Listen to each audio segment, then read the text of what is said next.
So today we're looking at the habit loop. So in the habit loop, three components, three parts to our loop. There's the cue, the routine, and then the reward. So what sets us off, what makes us think about doing something, what spurs us into action, what is it that we then do? So when our little receptors light up and, oh, what is it that we go and do when we do that? And then what do we get from it? What's the outcome that we're hoping to achieve through this cycle? This is our little cycle. So this is a habit loop.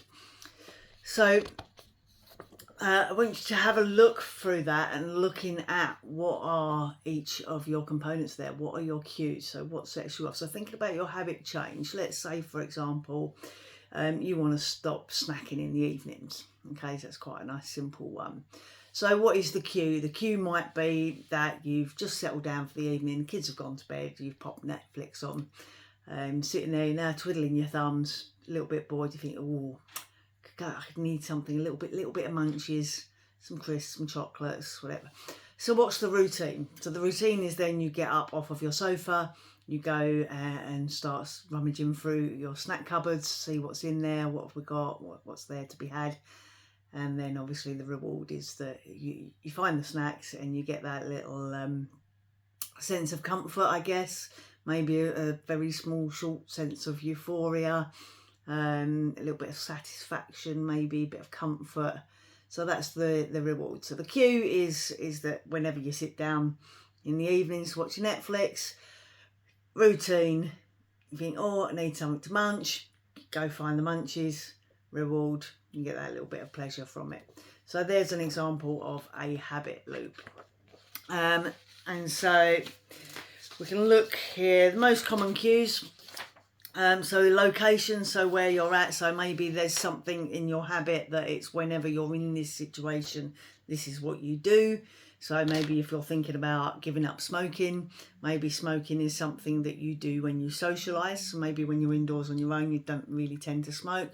When you go out with your friends, that's when you smoke. So the cue is you're out with your friends. Routine is I'm out with friends now, I'm going to pick up a fag. The routine, the reward then is whatever it is you're getting from having that cigarette. Yeah, so that little sense of, again, it might be a feeling of calm, a feeling of excitement, euphoria.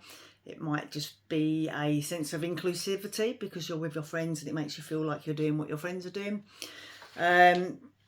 Time of the day, so again coming back to the one I just mentioned earlier, when you sit down in the evening, that's a bit of a cue and sparks off something for you. Maybe it's the lunch break at work, so think about those kind of things. Emotional status, so that's quite a big cue for a lot of people.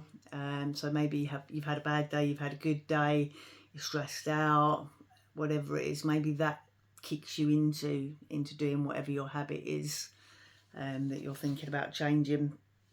Your thoughts and beliefs, so maybe that you think it's a good thing to do, maybe other people have told you that it's the right thing to do, and that could it could be a good habit or a bad habit. So it might be doing your 10,000 steps because you've read and you've seen things that say doing 10,000 steps is a good thing.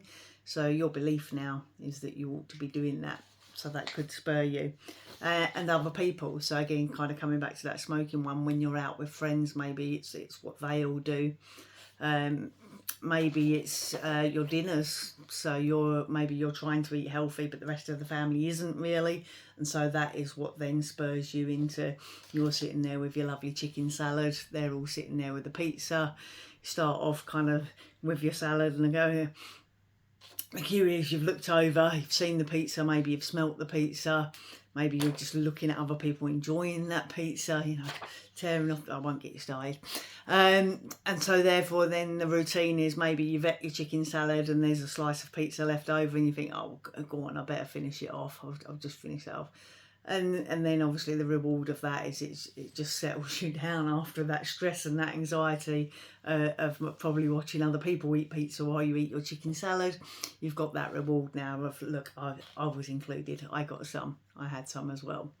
So habit loop, so have a little think about the habit that you're trying to give up, the habit that you're now trying to form, and see if you can work out what each part of that habit loop is, because that's going to lead us into your next task, which is breaking the cycle. So when we think about that habit loop, that's a cycle of the things that happen every time that keep us in that perpetual habit. So in order to break that habit, we need to break a part of the cycle, and we can break that at any point within that cycle, and that starts to then build into and create our new habits. So your next task is this one. So you've got there your cue, the habit or the routine, and the reward over there. So there's your little cycle going around. So what I want you to do there is to come up with a few examples, maybe of the current habit that you're thinking about, maybe some other habits that you might think about in the future, and write down in there, actually, if we stick with the habit that we want to change. So you're going to write what your habit is at the moment, what normally happens, what is the normal routine, what is the normal reward. Then I want you to think about changing that habit. So if the habit may be, the cue is that you're sitting down in the evening after the kids have gone to bed and you're watching Netflix, maybe you don't sit down and watch Netflix. So maybe you find another way to occupy yourself in the evenings. So you can come out with something different there. So what is your normal cue, and how would you change that cue? So what could you do differently that cue doesn't occur? Yeah, so it might be that you go for a nice walk in the evenings. Could be that you have a nice bath in the evenings. So that's 3 different ways there, 2 different ways of changing the cue. Then if we come back to the original, so we always want to imagine that we're resetting that. So imagine now that we're back in the evening on our sofa watching Netflix. So if we put that back, reset, press the reset button on that, on the sofa watching Netflix, what can we do differently in the routine? So if the routine before was that we feel like we want munchies and we're going to go to the kitchen cupboard and see what's in there, what could we do when we get that feeling next time? So could it be a distraction technique that, again, you might want to go out for that walk. You may decide that you will go and look for something else apart from looking for the munchies. So maybe you'll go and find a healthier alternative. What else could you do? Maybe you just distract elsewhere, make a phone call, do something else that needs doing, go and put a load of washing on. So some distraction techniques maybe like that. So think about how could you change the routine. So if this stays the same, what could you do differently when you get that feeling that would normally lead you to the kitchen cupboard? What could you do instead of going to the kitchen cupboard? Okay, and then the reward, how would that change? So if we reset that back to the kitchen cupboard, how could we change what happens over here? So it may be that you go to the kitchen cupboard, you look and you tell yourself, this isn't what I do anymore. I don't do this. I eat healthy foods. So then your reward might then be that you've got that sense of satisfaction within you and that sense of empowerment that you can control this. So you can go to the kitchen cupboard, you can look at it and you can go, that's not for me anymore. Shut the kitchen cupboard. Different reward, different outcome. So have a look at that, see if you can play. Remember, try and reset each time. So try not to do 3 different things and get in a big jumble with lots of different routines and lots of different things.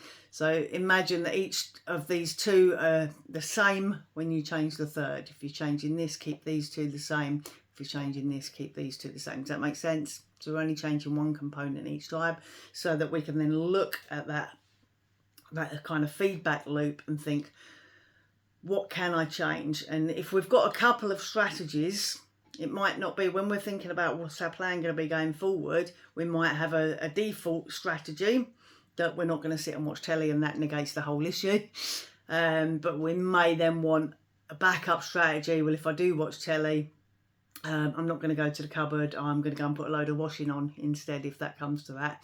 So that at each point of this cycle, we've got a different strategy of how we can change it up. So those are your tasks for the habit loop.